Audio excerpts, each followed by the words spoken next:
So at a recent workshop, I made the comment that we were going to do a warm-up using the other or forgotten Argentine dance, and I warmed up the class to Bolero. Well, this surprised everyone, and they were even more shocked when I said to them, "Don't you realize that Bolero and Argentine tango are the same dance?" When we study not the dance but the music, we understand that the Habanera goes way, way back into the origins of tango when we start looking at things like canjengue and candombe, which of course are parent rhythms or parent dances to the Argentine tango, and it is also the parent rhythm to the son, or bolero.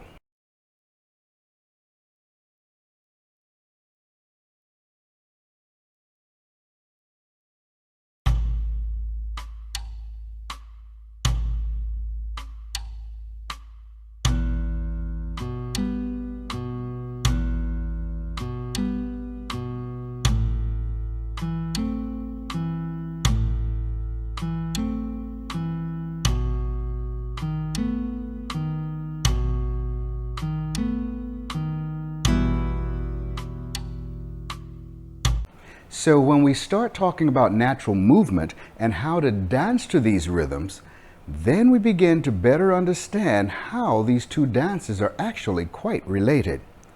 If the dance tends to be a little more rhythmic or a little more Latin-y,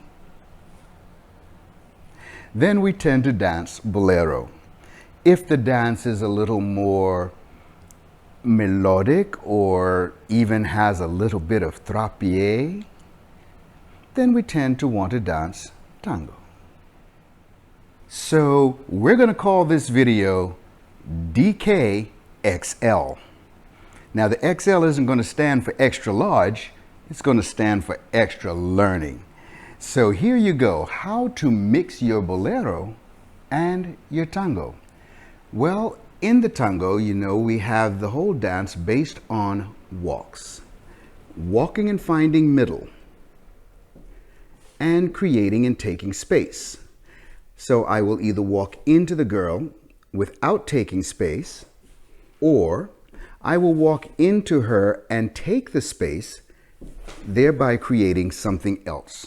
In your bolero, you have pretty much the same thing, but it becomes more of an innate action because of the hip roll and the body roll. Now, bolero is very, very different in this way, and this is what makes the dance hard, actually. Because you have in the bolero a lateral figure 8 with the top line, where your top is moving in this figure 8 motion. Of course, that's generated from here. And you have a vertical figure 8 that's happening here in your locomotor triangle that's going that way. So yes, your body's kind of doing this thing, yeah? And that's what you have to do in your bolero.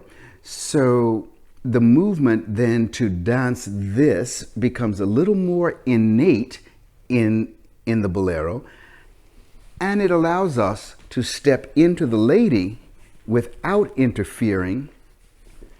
Or if I wanted to switch to tango, I simply elongate the movement and then take the space like we would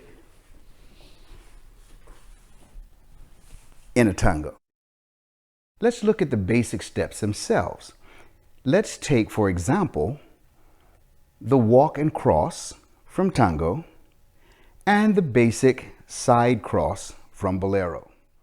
Here we walk, walk, and cross.